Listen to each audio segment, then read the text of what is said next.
For our next session, I would like to introduce Randi Konthal-Sacco, Senior Research Scholar at CSB, who will unveil her latest research on consumer purchasing of sustainability marketed products. Randi comes to us with over 25 years as a packaged good executive at Johnson & Johnson and Kraft. For the last several years, she has pioneered the CSB Sustainable Market Share Index, which provides unique insights into customer sustainable purchasing trends in consumer packaged goods. Following the presentation of her 2020 research, Randi will lead a discussion with Craig Dubitsky, Chief Innovation Strategist at Colgate-Palmolive, and Chris Coulter, CEO of GlobeScan. Randi, welcome. Oh, hello, everyone. I'm delighted to be here to share the latest installment of our Sustainable Market Share Index for 2021. So 2021, it's been some year, or was some year. We were 2 years into the pandemic. There were supply chain woes for consumer packaged goods, which is what the Sustainable Market Share Index focuses on. You had a resumption of out-of-home eating, and you had inflation at decades-high levels. So how did those factors influence sustainable purchases, and what trends have emerged? I'll be sharing my screen. Okay, so to address those overarching questions, I'm going to focus on four sub-questions. Oh my, okay, oops, excuse me. Have purchases of sustainable products increased over time? With a focus on 2021. The second question will be, are there specific product categories where the purchases of more sustainable product options out or underperform less sustainable alternatives? Third, we're going to discuss the price premium of sustainably marketed products. And finally, we'll be discussing how important sustainability has become in new product development and innovation. To answer all these questions, we've partnered with IRI. And for those of you who don't know IRI is a big data house that collects all scan data. So anytime you scan an item, whether it be in a food store or a drugstore or a mass merchandiser like Target and Walmart, dollar store, convenience store, all that data goes to IRI, and they've kindly and generously allowed us to examine that data. We're focused on the US. We've looked at 36 categories, which represents about 40% of total US dollar volume, so a ridiculously large sample.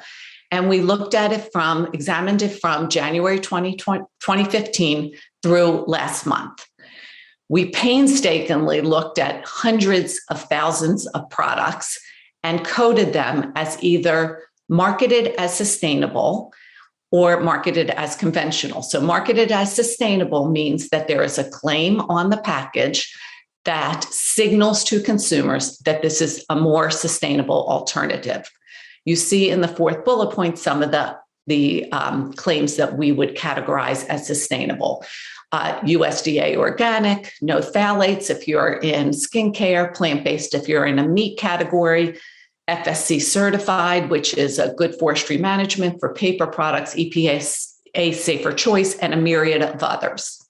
We chose packaging because it's ubiquitous. So if someone is interested, if a consumer is interested in understanding whether this product is a more sustainable alternative, they will look at the package. They have the opportunity to look at the package, whereas advertising is targeted to a specific segment.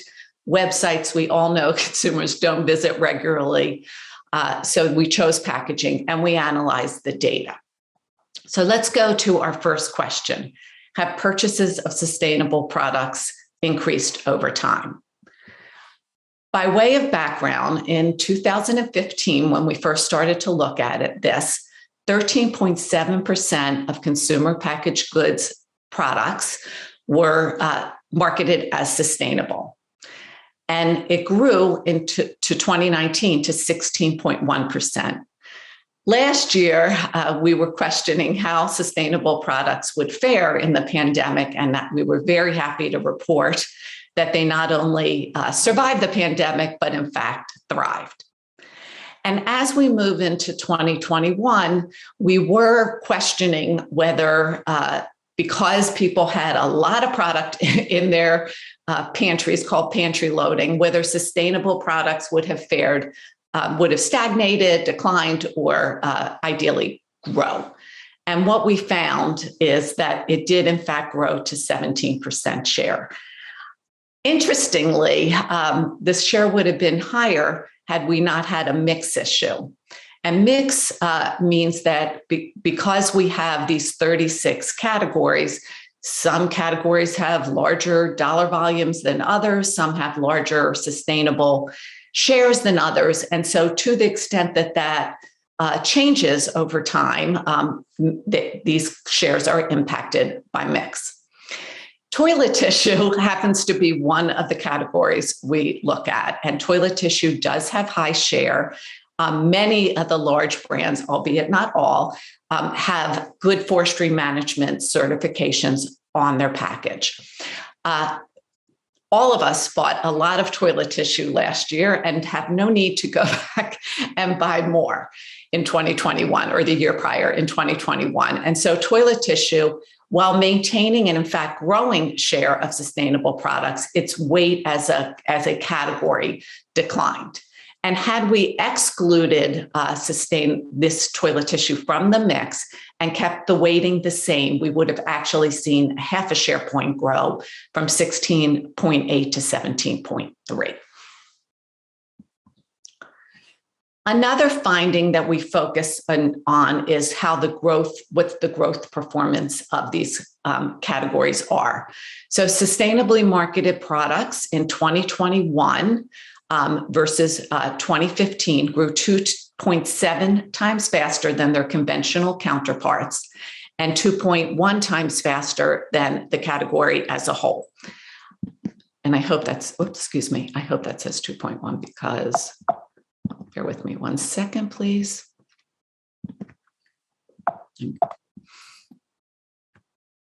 I can't, I'm having trouble going backwards. Oh my goodness. Okay, there we go. You did see some highlights of additional charts. So here, I also want to call your attention to the far right numbers. So sustainably marketed products had a 6-year CAGR, category annual growth rate, of 7.34%. So every year, approximately 7.34%. The total market at 3.45%. And conventionally marketed at a low 2.76%. So sustainably marketed products continue to grow quite quickly. Here is another thing we look at, which is contribution to growth. Typically, what you would see is that the share of market equates to the share of market growth. But in fact, here we see that the 17% dollar share of market, which we just spoke about, actually delivered almost twice that of the share of growth. So disproportionately contributed to CPG's market growth from 2015 to 2021 and contributed almost a third of the category's growth. And that's pretty impressive given unprecedented category growth in the last 2 years as a result of the pandemic. Another thing I wanted to highlight when we talk about trends is the emergence of carbon labeling. So carbon labeling we started to report on this last year when it first emerged, anywhere from climate neutral third-party certification to formulas made with 100% renewable energy being put on the pack. It delivered in 2021 $3.4 billion in sales, and that was double what it was in 2020. I expect this to be growing exponentially, but the number of categories this year and the number of brands that are now beginning to put carbon references on the package has grown significantly. So I also want to talk about category performance. So we've talked about the macro, and now let's look at what's happening by category. The way you look at this chart is going from left to right. On the far left, you have the categories that have shares under 5%. So sustainable products are less than 5% of these respective categories. In the center are categories where the shares are moderate, anywhere from 5 to 20%. And on the far right are categories that have very high levels of share of sustainable products. I also would like to call your attention to the categories that are in green. Those categories jumped from 2015, when we first started to report it, from one strata or one bucket to the next. Toothpaste, deodorant, sanitary napkins, facial tissue, floor cleaner, soap, so a myriad natural, cheese, skincare, and weight control. And in some cases, they actually jumped from the low bucket to the high bucket in those 6 years. There's 3 dynamics that came to play when I was looking at this that I'd like to sensitize you to. The first is around the milk categories, which include, or dairy categories, which include milk, yogurt, and natural cheese. And here, and all 3 sit in the high share categories. Here you had a market leader, and market leader actually move and add sustainable attributes to their brands, and that actually forced all players to adopt sustainable benefits. So a market leader or market leaders in these respective categories chose to add sustainability to their product, and it almost became table stakes to compete. If you didn't to compete, if you had to compete in this category.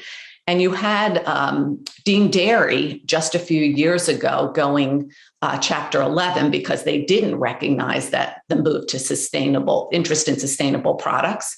And their current acquirer actually has started to build a much more sustainable portfolio. So the first dynamic to highlight is what's happening in dairy with the market leaders.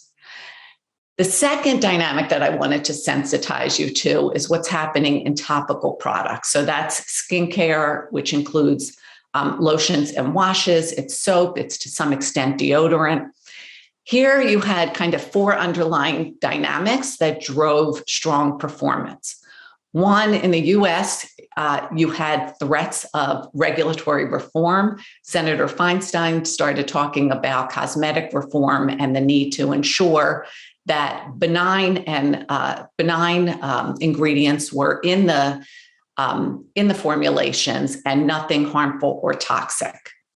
Because of that, many of the industry, so number 2 is what happened with the industry. So the industry got together as an industry consortium to start to work through and reformulate the products and eliminate many harmful ingredients under threat of regulation, and also, of course, because many of them are good actors and recognize the need to do so.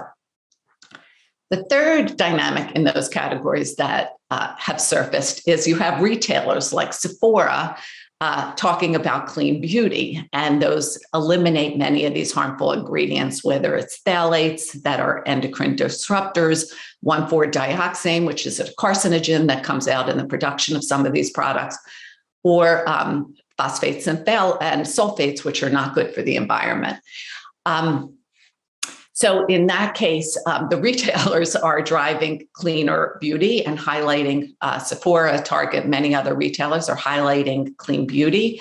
And that because that clean beauty designate does drive sales performance, many manufacturers are moving to eliminate these harmful ingredients. And then finally, there definitely is a focus by media on clean beauty and the need to eliminate some of these harmful ingredients.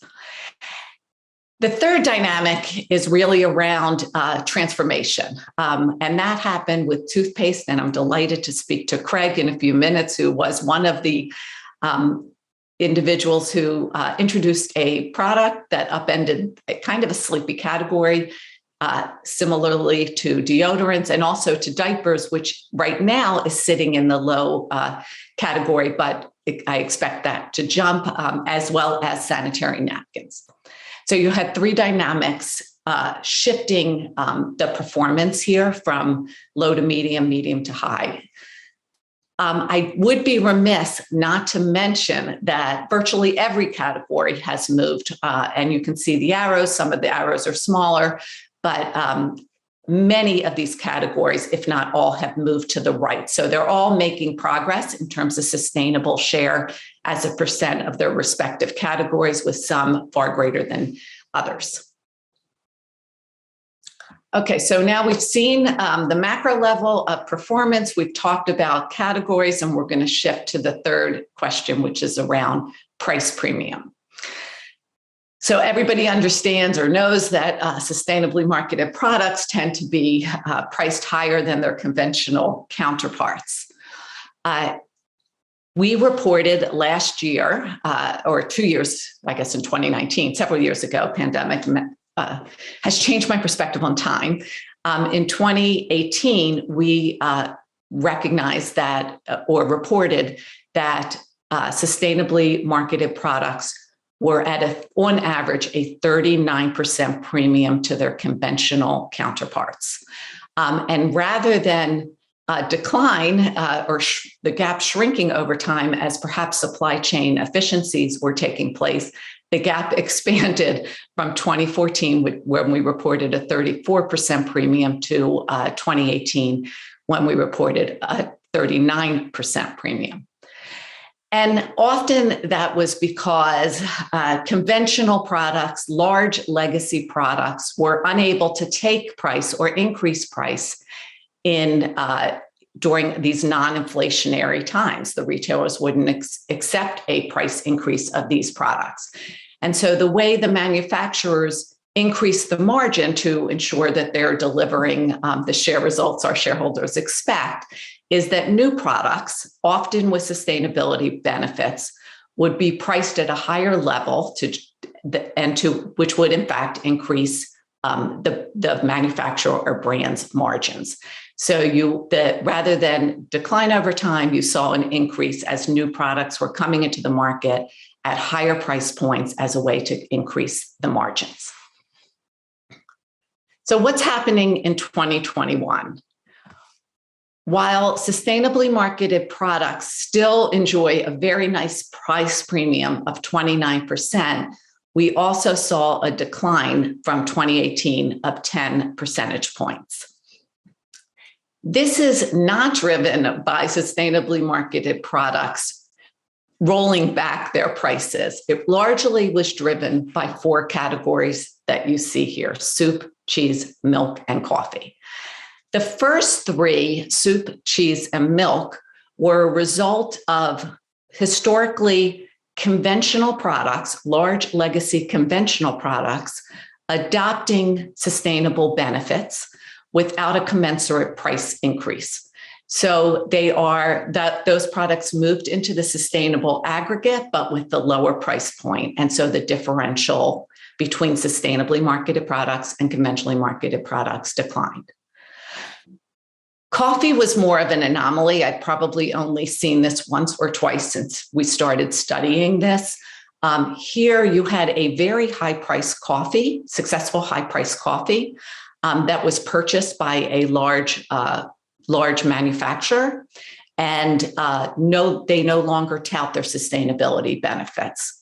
So here, in this case, this expensive coffee that historically was in the sustainable aggregate is now in the conventional aggregate, brings its price point along with it, but in fact reduces the delta between sustainable and non-sustainable because this non-sustainable has increased. I would like to point out that while we talk about this 29%, it masks a large range of price premiums by category, anywhere from 8% to 130% price premium relative to its conventional counterparts. And there are a handful of categories that have price discounts versus their conventionally marketed products, but those tend to be mix issues that I have discussed earlier. Okay, so now I'm going to move to the fourth question and last question, which is what's the impact of pricing in the last 26 weeks?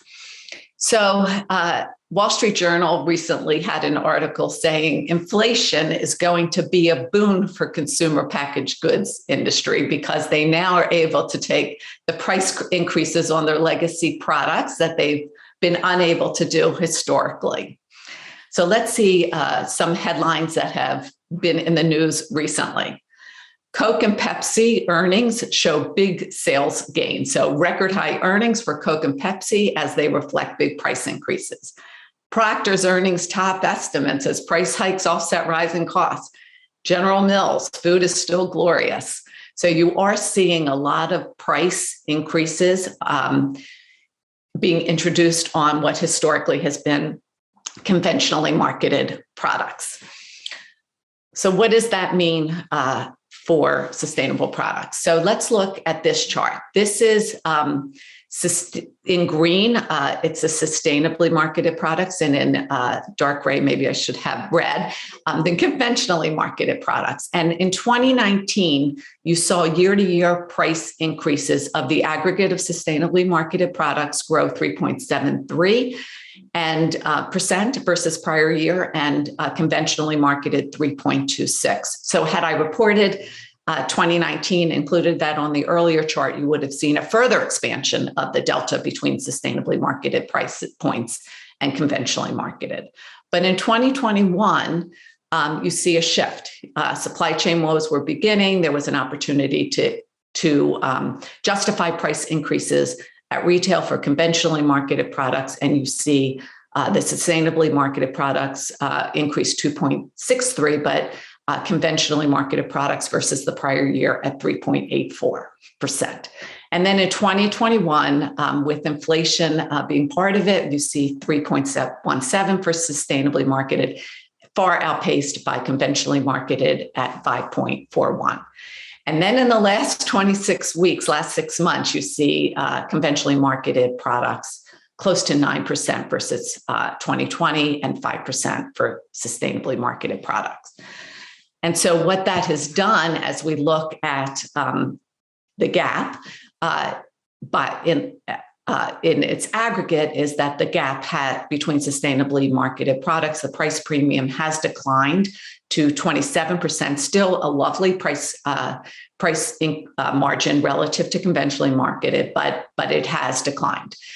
It has shrunk, and we will continue to report on this.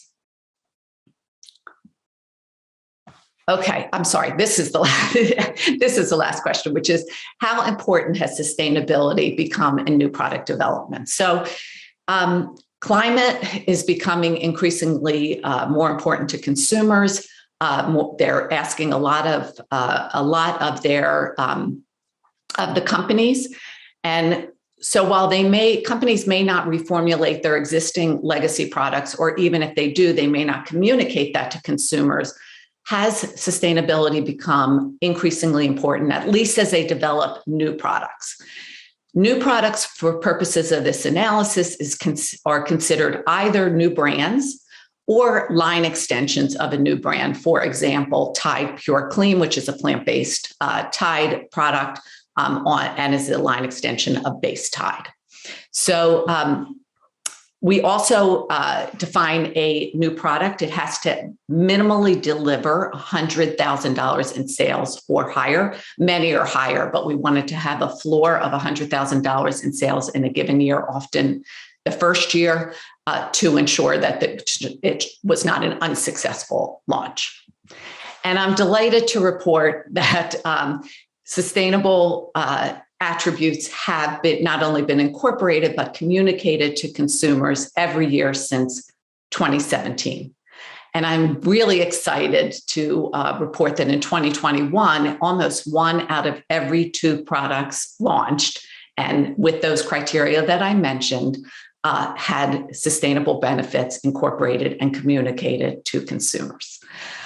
This is really a wonderful result, and particularly because many new products are line extensions of existing products that don't have sustainable benefits, and they pivoted as they think about new products. And we'll talk more to our discussants on that. Getting back to these three buckets, if you recall, these three buckets were the share performance of sustainably marketed products. Again, far left, lower than 5%, medium is in the middle, and then those categories that have high shares of sustainable products in the respective categories, far right. And when we did evaluate the medium, these innovations, what we found is that if you're in the middle bucket or the high bucket, your launches almost all have some sort of sustainable attribute, which is very encouraging. So that sustainability for these new products in these two buckets are becoming increasingly table stakes to compete. If you're in the lower category, with two exceptions, diapers and laundry detergent, which had mentioned probably will jump from below 5% to the middle in the next year or two, they had low levels of sustainable innovation. And I think that's a big opportunity for the manufacturers in those categories. And in some cases, I do need to mention that the supply chain is sustainable. They're just not communicating those benefits to consumers. Here are the two of the many examples in those two categories that I mentioned, diapers and laundry detergent, where sustainable innovation is happening, and they probably will jump, less so for the other categories that I mentioned. Here are some examples, and we will be talking to the founder and innovator of Hello in toothpaste in a second. And then some examples of the high innovation that's happening in these categories. So just to sum up, shares of sustainably marketed products are growing now at 17%. They're growing far faster than their conventional counterparts, and they are delivering almost a third of CPG category growth, which is really a stunning fact. Carbon labeling is emerging, and I expect that to grow exponentially. This year was $3.4 billion in sales. While sustainably marketed products still enjoy a significant price premium of 29% in 2021, the differential has narrowed as many conventional products are adopting sustainable benefits at a lower price point, and conventional products are increasing price based on inflationary and supply chain pressures. And then finally, and encouragingly, sustainable benefits have increasingly become more important in new product innovation. I would like to just acknowledge before I open this up to my two discussants, I would like to thank IRI for the generous donation of their data, and in particular, Larry Levin and Joan Driggs. Another special thank you to my colleague, Professor Brian Bollinger. And this work could not be done without the research support of my NYU interns, Herkin, Jean, Sarub, Nick, and Prachika. So thank you all. And let me turn it over to my two discussants. Can you please join me? Welcome. Let me just read your bio before I turn it over to my questions. Chris is the CEO of GlobeScan, which is an insights and advisory consultancy. Chris works with leaders in business, NGOs, and government organizations to help them better understand and respond to shifting stakeholder expectations, build trust with key constituencies, and exert greater influence in shaping a more sustainable and equitable future. Welcome, Chris. Thank you, Randy. I'm thrilled to be here. Wonderful. And Craig Dubitsky. Craig is the Chief Innovation Strategist at Colgate-Palmolive and founder of the Hello products that I just touched on recently. Craig's exceptionally successful Hello oral care brand was acquired by Colgate in January 2020. Prior to Hello, Craig was co-founder of EOS Products, founding board member of Method, and strategic advisor to 7th Generation and Boots. Welcome and hello, Craig. Hello, it's my favorite word. So thank you for using that. And thank you so much for having me. Super excited to be here. Wonderful. I'm going to start with you, Craig. Oh my God, you're an innovation maven from 7th gen to EOS to Method. And now, hello, you're like a literal who's who of sustainable, successful businesses. Do these new product results surprise you? Can you talk a bit about how you think about sustainability in new product innovation, and maybe even touch on how Colgate is now thinking about new products? Sure. It was so encouraging to hear that, towards the back half of the presentation, the comment you made that basically around 50% of new products are now basically finding themselves in this new world of quote unquote sustainable thinking. It's fantastic news. I think it's pretty, I hate to use this word, it sounds like a pejorative, but it's pretty obvious that we need to care. We need to, I'll use the PG version, we need to give a spit about all of these aspects of what we're creating and how it lives outside.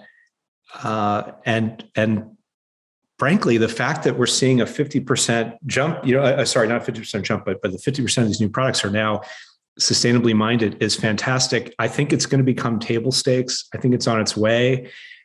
And I think it just makes sense and people understand it. And for folks that are saying, oh, there's no climate change, they're like, well, gee, I don't know. Let's see. It was 75 degrees a few Christmases ago in the Northeast, and people were wearing shorts in New Jersey. Like, is there global warming? Yeah, maybe. We're seeing the effects. So I'm really encouraged. And, as a person who's obsessed with people, I hear the word consumer a lot. It's a cringy word for me. We're people. We just happen to consume things. And realizing that larger organizations, enterprise writ large, is trying their best to understand the needs of people and planet with great urgency, that warms my heart. It's wonderful to see it happening. It's happening across the board. It can't happen fast enough, but the good news is it is happening with pace. And I'm very excited, as someone who's been an entrepreneur basically my whole life, to now be part of a large organization that cares a lot and is scaling this stuff. That's the key, because people do ask me all the time. They're like, well, why are you there? You're this entrepreneur guy. I'm like, you can still be an entrepreneur person and be inside of a large organization. And the magic is to get to a place where a large enterprise, in this case, Colgate has, I think getting close to 35,000 people in 200 plus countries, to be able to create ripple effects because we bring scale to things is magic. So even small little changes end up having great impact because scale comes into play. So that's what I'm excited. I'm excited to see scale happening. Small changes, and I know people get fed up. They're like, oh, that's a tiny change. Why aren't they doing this huge thing? When you make a tiny change, but you apply scale to it, it ends up being huge. And these are baby steps. And we're seeing these baby steps become dance moves, not just little steps. They're hustling. So it's terrific. Yeah, Craig, before I turn it over to Chris, I do know you mentioned to me that Colgate is the most penetrated company in the world, that more 70, yes. more. I think it's 67+% of households around the world wake up with Colgate in them. It's a single most penetrated brand. So yeah, people again don't necessarily know that. And Colgate is a very humble company. They don't run around and sort of, they don't have swagger. It's just not the way the culture of the company is. It's sort of like, let's focus on the important things, taking care of people, their pets and the planet. And they're just very quiet. They just, there's like the right way and the wrong way. And Colgate's sort of like, there's the right way. And that's all we do. Like whatever's right, that's what we're going to focus on. So exciting to be a part of that family, frankly, and that kind of a philosophy. It's great. Thank you. Chris, you're on mute, just so you know. Thank you. Can you talk about what consumers expect of companies, and like Colgate, but expect of companies in general as it relates to sustainability? Yeah, a lot. Let's just say a lot. And I think I think what Craig was saying around the scale is fundamental. And I think people understand that we need to scale dramatically. I think the context where the average person in the world is, regardless if they're in New Jersey or in Mumbai, they understand and are seeing the world changing. And they are, in our work, especially qualitative work, when you ask people to close their eyes and imagine the future, what it looks like, and things are pretty dystopic for people, right? They understand there's a fundamental challenge, what's happening with climate, with the way we're consuming, the way we're working, and so there's a great deal of pessimism, which is why there's so much negative populism, I think, in the world at a base level, and so they are looking around for solutions. They don't have all the answers, but they know something is wrong. The status quo cannot hold. We've got to change. And in the absence of clear and consistent governmental leadership, it does fall on the shoulders of brands and business. And it's not necessarily a perfect fit. It's not that people are overwhelmingly excited about business. It's a big trust problem with business. Yet people do understand business, do things, and they innovate and they create these wonderful products and services and opportunities. So they understand that. What they don't respect necessarily the intentionality of business, and that's the challenge, right? They see these wonderful things, but they don't necessarily believe that intentionally companies are doing it for reasons beyond narrow self-interest broadly. So we need to work harder at communicating, engaging, and talking about purpose and sustainable products and brands and all these things that are underway. It's just been, we dug ourselves into a hole, and we're proving ourselves out of it over time. So there's a huge expectation for companies to deliver on this future that we all want, which is contested and challenging for people.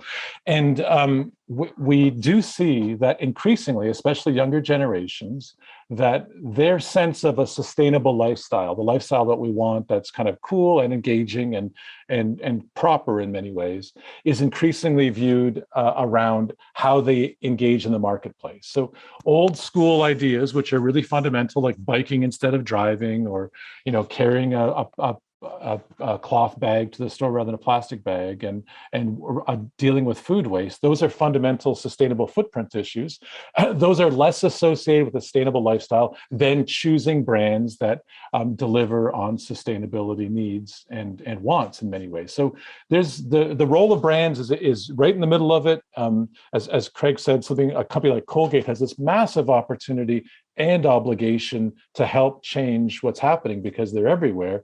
And we see people increasingly understanding the marketplace as a place for them to express and to attain that sustainable lifestyle. Thank you. And Craig, do you think that Colgate recognizes that weight? And how do you did mention that we have a lot of people in a variety of industries watching today. How do you move a company? And this must be an interesting position for you, because you've had such a long history of being an entrepreneur. What's it like to be an entrepreneur, and what does Colgate recognize the weight of the world on its shoulder? I don't want to try to speak on behalf of all of Colgate. That might be a little lofty on my part, but from what I can tell you as someone who's been there now for a drop over 2 years, my sense is that absolutely they know they're a corporate citizen. They really do care. It's a very optimistic company and really hardworking company. And I think that they know that they have not just a responsibility, but the impetus to create this kind of change, and they're compelled for the right reasons. And they have all sorts of new things. I'm not here to sort of like tout all the things and show you products and stuff, but if you dig in a little bit, I'm happy to mention some. From recyclable tubes. Colgate not only developed this incredible recyclable tube, but offered it up to the entire industry writ large, which was very cool. A lot of people develop something new, and the usual impulse is to say, well, this is what separates us, so we need to hang on to this, and it's ours and it's proprietary. And Colgate's view is the exact opposite. They worked for years to develop this technology. And it wasn't just that the technology itself was new, is that they used the scale they had to get folks who are managing the streams for recycling at various local levels to accept the material into the stream. So to be able, again, to use scale the right way, is incredible. And the fact that they open this technology up to the world, to their competitors as well, is very telling. And I think that's what we're going to see more of all around. I'm not speaking for Colgate now. I think we're starting to see it now where quote unquote industry is saying, we're in this thing together.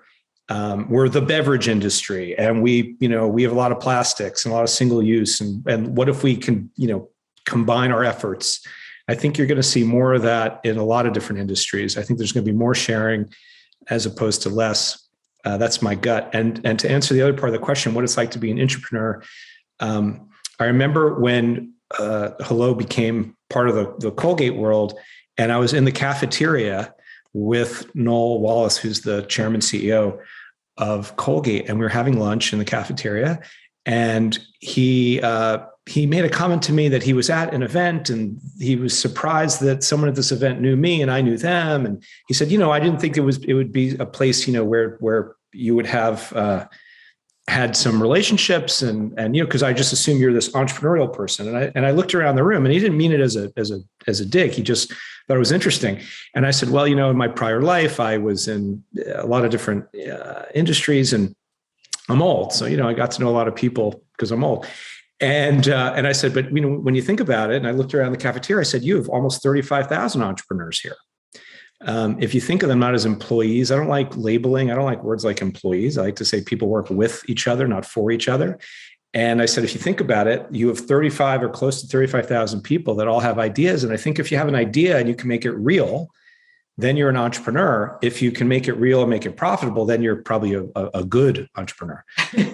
So I said, we need to figure out the right ways to unleash all this entrepreneurial zeal and optimism and creative thinking that exists around the world for this particular company, and figure out how to, sort of catalyze that in a way that's going to really propel things forward, not just at scale, but at pace. And the environment and the general vibe is like, let's go. So for me, it's fascinating, because to be an entrepreneur, you're all about change and making. I personally, my thing is I want to make beautifully designed things that are as sustainable as we can make them, as effective as they need to be, and make them beautiful so that people fall in love with them.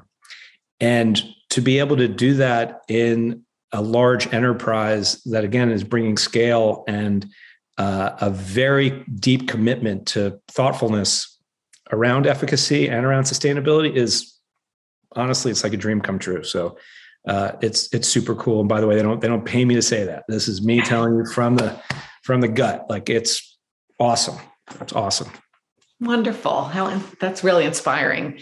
I'm going to turn the conversation to greenwashing, because that's something that was big a while ago and kind of quieted down. And now it's, a big conversation, particularly as climate and sustainability become more important to people.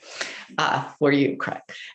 So, Chris, what do you have thoughts on greenwashing, and are consumers concerned about that? Is it a fair comment?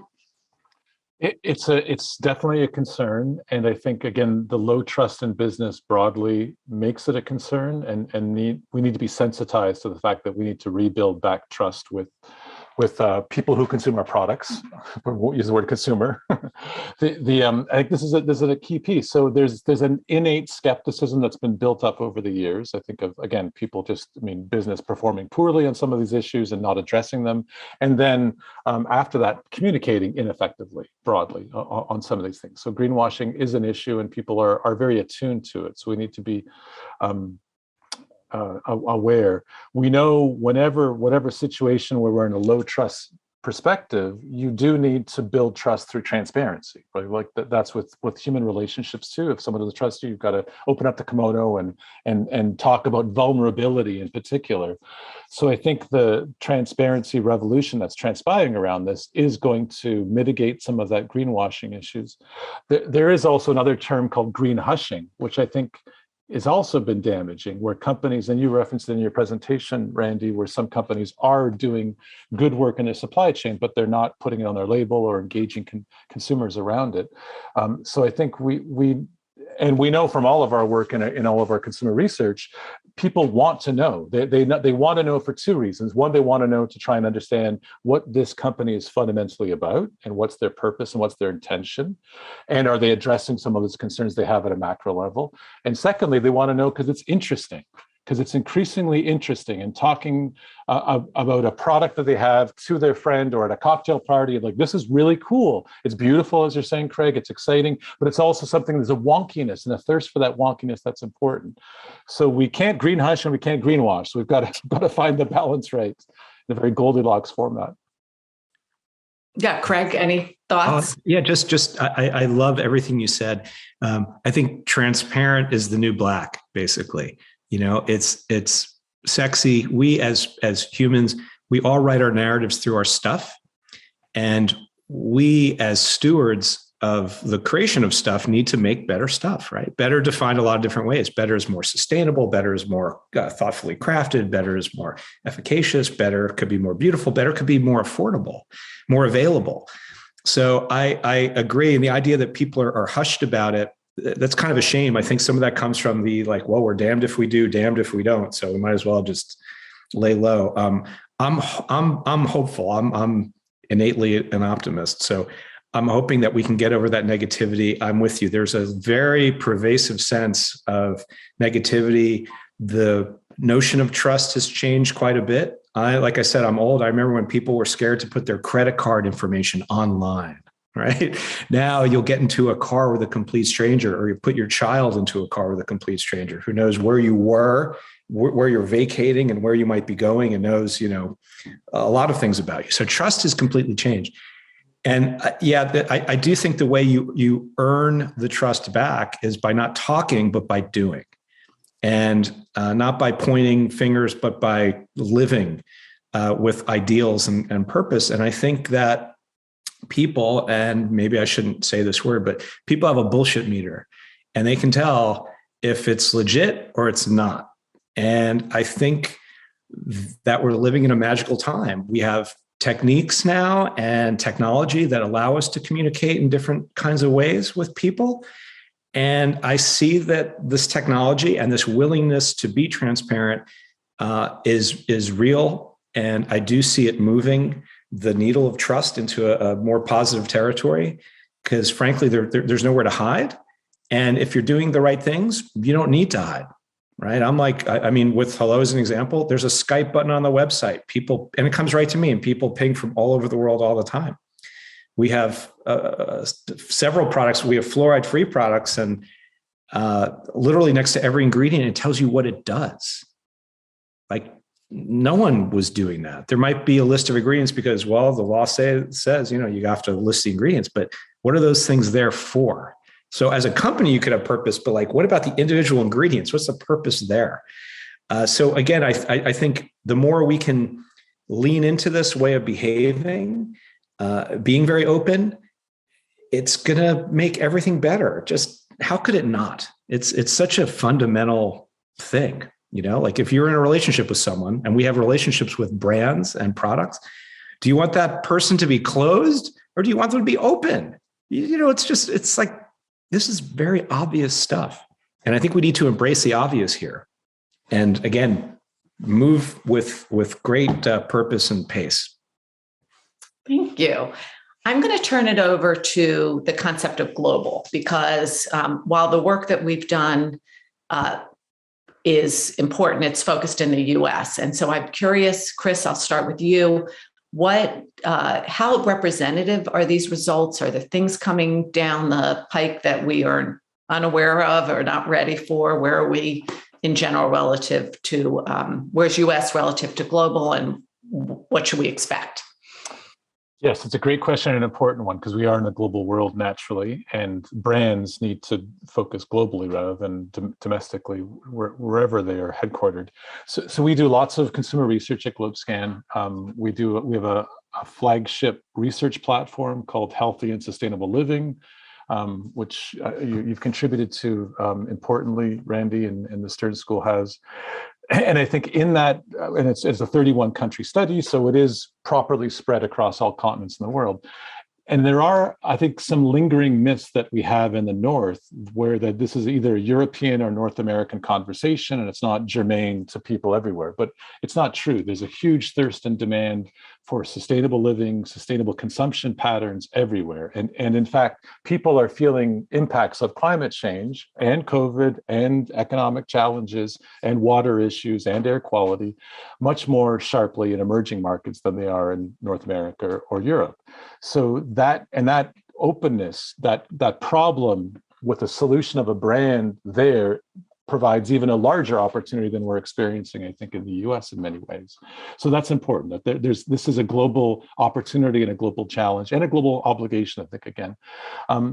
We also see that there is a sense of marketplace and market orientation that's also quite consistent across consumers everywhere. And there's a segment in particular that we've identified called the aspirational segment, and they are both concerned and engaged about sustainability issues and sustainable development more broadly, and they're very interested in the consumption, shopping, brand experience, the entire materialism conversation in a rich way, more so than in other segments. And those segments are over-indexed in places like India and China and Brazil and Nigeria.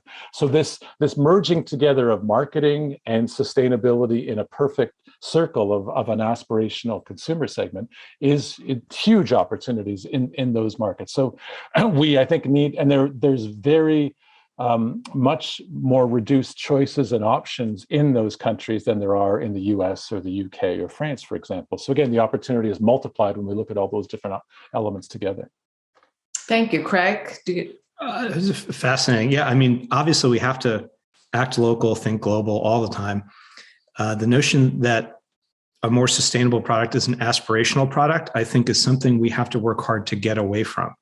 The idea that only those with more means can make these types of purchase decisions that are going to have an impact. I think I'm excited to again be able to bring more sustainable options, more thoughtful options to more people. So it's not about making this aspirational. We should all aspire to have better for you products, better for the planet products, absolutely. But I think the magic's going to come to more people if we're able to not think of it as an aspiration, but as a requirement. This is the new normal for sure. And I think another thing is it doesn't always have to be about product per se. Brands have a voice, brands have marketing budgets, brands have the ability in some cases to speak, if you will. And I wrote down this data point because I don't want to misquote the number, but I saw it this morning, literally about 5 minutes before we were starting our session today. And it's interesting to me because it came from Latin America, and it was a marketing idea around saving water. And it literally was as simple as when you're brushing your teeth, turn off the tap, right? We all hopefully are brushing our teeth, hopefully a couple times a day. And a lot of people run the tap. And I saw this data point, literally, not kidding, just minutes before we were starting. And this effort, this campaign wasn't really necessarily meant to be a campaign. It was sort of, someone did some homework and found out how much water was being wasted. And they made a little commercial and it ended up running and it became, if you will, a campaign. And the data point I wrote down was Colgate has had this thing, they've been talking about it since 2016. And in that time, 206 billion gallons of water they've estimated have been saved. And the thing to keep in mind, and we know how precious water is, but it's that when you treat wastewater, a lot of energy is used to also treat wastewater, right? And water that's running down the drain that isn't being recycled for some other purpose, like filling up your toilet bowl or something, is going through a waste treatment plant, right? So there's energy being used to treat that water. And so 206 billion gallons were saved, but 10.8 million metric tons of CO2 emissions were averted. And when you think about stuff like that, that's not about putting a product out. That's about messaging properly, sharing learnings properly, and again, with the right intent. This it doesn't matter what brand you're brushing with or what you're doing at the sink. Turn off turn off, do not waste water. That's a big message. And the ripples, so to speak, talk about water and ripples, I guess, isn't necessarily my best metaphor there. But, these are dramatic things, and we can all learn a lot from efforts like this. And again, as brands and folks who care, we should be shepherding these types of messages throughout every bit of communication we can. They're going to have major impacts. And just to build on that, if I could, Randy, because I think it's such an important point. In the research we tested, we compared expectations or hope from consumers for companies to be involved at a corporate level and these sort of empowering, enabling behavior change elements that you're talking about, Craig, and then product specific initiatives, and then equal interest and expectation for both of them. So it isn't just a narrow transactional conversation people want with the brands and the product, but also the holistic element of who is that company and what is the broader value proposition they have to themselves and society. Right. Values and value coming together is critical. Yeah. I'm very sad that we're close to the end of our time. So I would love if you could just give me some last words in terms of what the future, I know you're not prognosticators, but what does the future portend? Chris, in particular, I was hoping you could just touch on the regulations that I think the US companies aren't thinking about, the regulations coming down the pike in Europe. Well, there's an avalanche of regulations coming out of the EU, and we saw the SEC this week finally release elements on climate disclosure. But in Europe, it's going to be that times 10. And so there's an important conversation to focus on what's happening with Brussels and how they're looking at everything from extended producer responsibility to also disclosures and double materiality elements. And the thing that I just to think of the future, just the last thought, I think your study is so fundamentally important because it brings to life where exactly are we in this journey and around sustainable development. And this is a 50-year journey, right? UNEP turns 50 this year. The most of that journey has been very supply side. The demand side of that conversation hasn't been as active and engaging. And so we need to really close that last mile of how do we get 8 billion people to live differently, live better. And I think the fact that 17% of products that you look at have a sustainability engagement marker, it also means 83% of the stuff we buy doesn't. So we're early on that trajectory, right? The vast majority of stuff is absent. And then we ask, well, why aren't people acting differently? Well, because we have not really given them the information, the elegance and ways to do it. And I think there are two things that we need to fundamentally get that scale that you're talking about, Craig, and get the pace going too. One is the irresistibility. And I think you talked about it really eloquently of beautiful things that are meaningful, that change people's lives. And that irresistibility is fundamental, and it's part of marketing, it's natural. The other part that we haven't done is the inevitability. That when we see collectively, this is how things are going. We are going to eat differently. Plant-based becomes an inevitable part of how we see, and therefore the products we choose become opened up, not just because it's inevitable, because they're irresistible and delicious too. Inevitably oriented that we are going to be driving different types of vehicles, and they will be electrified. And all the signals from enough regulatory conversations, enough brands, enough cultural markers suggest that that's the future. And so they're irresistible products. An electric vehicle is more irresistible than a conventional car, and there's an inevitability. So we need to create the social infrastructure to close the loop on inevitability, which I think will get that broad change. Beautifully put. Craig? Love that. I would love to see the word sustainable kind of disappear. I think I went to school originally for music. I'm a music nut, and sustain as a music person is very different. If something sustains or is sustained, it stays the same. I don't want things to stay the same.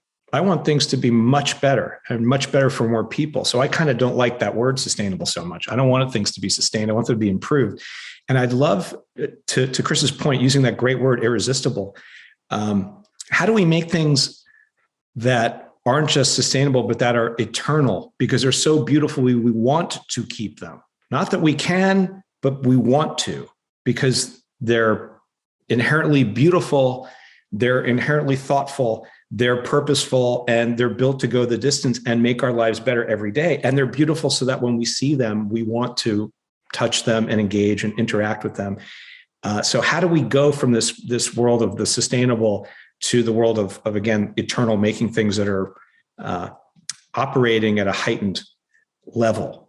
And again, bring that to scale and making sure these things are affordable.